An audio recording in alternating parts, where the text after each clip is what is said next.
there, I'm Shami Chakkrabarti, and along with Warwick TV and Warwick PP Society, we're lucky enough to be joined by Shami Chakrabarti. She's the Director of Liberty since 2003 and has also been named the most dangerous woman in Britain. So definitely an exciting prospect. Be afraid. I am very afraid. So if we jump right into it, please. So you joined Liberty the day before 9/11. I mean, what was the motivation for you joining Liberty, and even more generally in your interest in human rights and the law? Where did that all stem from? Well, I think I talk a bit about it in the book. We're plugging a book called Liberty. There's a surprise. I came from a very ordinary, low middle class migrant family. There were no lawyers in the family or anything like that. But I think that if you grew up in the 70s and the 80s, you did experience certain things. You had the miners' strike. There was a certain amount of racial tension at certain points, etc., etc. And in particular, I once had an argument with my dad about the hunt for the Yorkshire Ripper. Now, you're very young people watching Warwick TV, but when I was a young teenager, so 12, 13, there was a very, very infamous criminal who was nicknamed the Yorkshire Ripper, and he'd raped and murdered a number of vulnerable women in the north. He became called the Yorkshire Ripper, and the hunt was on for him. And I was watching the TV news with my parents, feeling slightly embarrassed because it was a very scary and slightly unsavoury subject. And I said, oh, when they catch him, they should do this, that and the other to that monster. And my father, who is not generally very liberal or very quietly spoken, said, you don't say you support the death penalty, you can't possibly do that. And I said, well, the truth was I didn't know. I said, why not for someone like that? And he said to me, you know, you've got to remember that no criminal justice system in the world could ever be perfect. And what would it feel like to be the one person in 100, 1,000, a million who was wrongly accused and convicted? You've been through every appeal and nobody believes you anymore, and you take your last steps to the electric chair, the gallows, the lethal injection. And that thought stuck with me. And I think that you have to remember I'm so much older than you. When I was an undergraduate, for example, there was no Human Rights Act. Yeah. So when people talked about studying human rights, they were essentially studying some kind of exotic international subject. We had no Human Rights Act in the UK. And this is really important because at the moment some people want to scrap the Human Rights Act in the UK, which would leave people here so vulnerable. And you don't know what you've had till it's gone. In terms of the Human Rights Act, actually, why do you think people are so disillusioned with it? I mean, the Conservatives are talking about replacing it with a British Bill of Rights. Why do you think people are sort of in favour of a British Bill of Rights? What is it that they think that provides a solution? I think that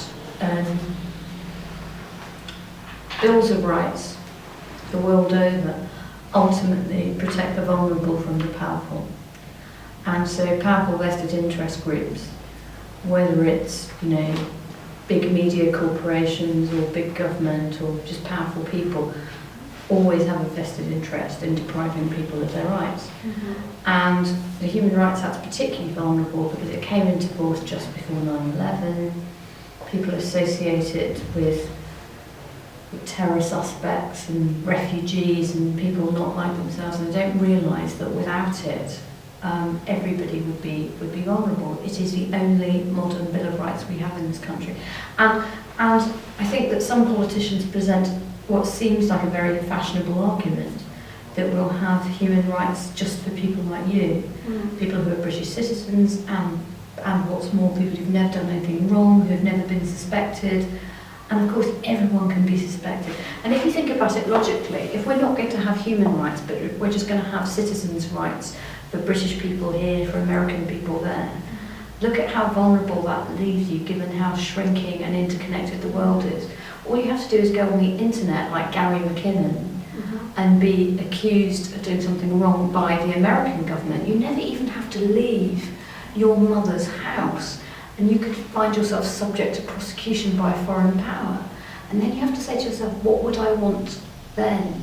Would I want to be a British national here, or do I want to be protected as a human being everywhere? And that is the choice that your generation, I think, has to face up to. Do you want to be a foreigner almost everywhere on the planet, or do you want to be protected as a human being everywhere? And that is what's at stake with the European Convention on Human Rights, and in particular the Human Rights Act.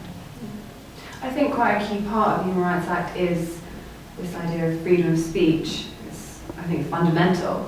I think with the recent attacks in Paris, it's actually we've got quite a range of opinions. So the Pope's been talking about how there are certain things you can't say. David Cameron just on Sunday said, actually there's a right to cause offence.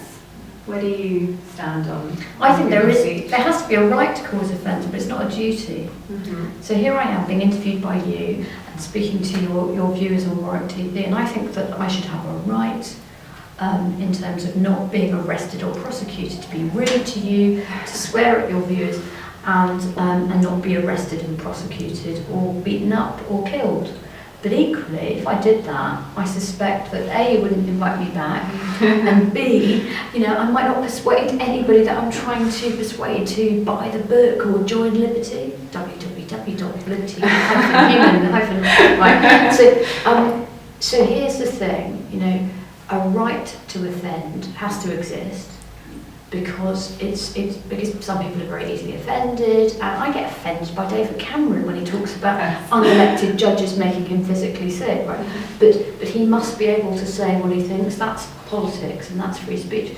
But equally, we all have to exercise judgment and discretion and so on. And a right to offend is not a duty to offend. And when people say self-censorship is a terrible thing, it is if you're afraid of unjust prosecution or of a lynch mob. But if you think about it, we all exercise self-censorship in terms of kindness, politeness, discretion, sensitivity, judgment. We do that all the time. And that's really, really important. And when you live in a very authoritarian or increasingly authoritarian society, one of the dangers is that people get infantilized. And they do anything that is legal, and they don't do anything that's illegal. And actually, you want to be exercising judgment the whole time. So there are some things that are satire that I think are hilarious. Some things that I think are a bit over the top. But the point is, that's taste and discretion. You can't censor for that. You can't legislate for that. But equally, you want people to think about these judgments all the time. So Liberty is now in its 80th year. It's now, I think it's nearly in its 81st actually. Wow. From February we'll be in our 81st. Certainly a very, very big milestone. What do you see as the major challenges sort of coming up in the years to come? I do think that privacy is an increasing concern, and I think the internet, is, if you think about it, it's probably the equivalent to the printing press in its day. Definitely. And when the printing press was invented, people were excited by it and terrified of it. And it will be used by terrorists and etc. etc. But equally, it's been so important to education, communication, freedom. And the internet's like that too, and I think that the possibilities for it, for free expression, but also for intrusion on people's privacy, are enormous. And I think that the technology moves apace, as do people's concerns about crime and terrorism. And sometimes the politics, the law, the ethics, and even ordinary people's understanding of the technology doesn't keep up. And that's what's important. I think that your generation, so people who are undergraduates and maybe watching this, need to know that they are the experimental generation. We're working it all out. And it will all settle down in the end, as it did with the printing press, but we just need to make sure that people don't pay too much in personal terms. So I think privacy is a big concern, but the biggest concern of all is the one we talked about earlier. Do we believe in rights for people like us, or do we believe in human rights for human beings? And I don't think there's a choice. And anybody who thinks that you can pick off a small little group of people who are like you or your mates or your colleagues or your country people, and they can be protected and everybody else, it just doesn't work. Because everybody is suspect at some point, and everybody is a foreigner somewhere. And that is the greatest challenge, I think, for liberty and for human rights right now.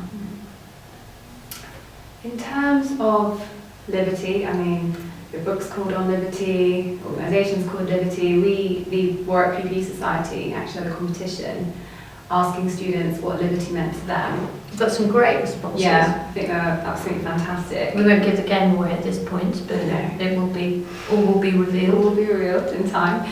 But just finally, what's your definition of liberty? Do you think it's achievable? Is it I achievable? think that it's hard to, I'm not a utopian, Mm-hmm. but we can do quite well to, I would sum it up with actually 3 words. So liberty as in fundamental rights and freedoms protected by the rule of law are protected by 3 concepts.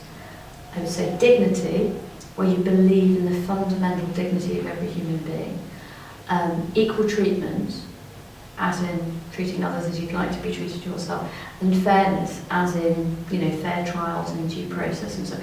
I think those concepts are a very good way of unpacking what we think of as liberty or human rights. And I think if you think about dignity, equality and fairness, the greatest of these is equality.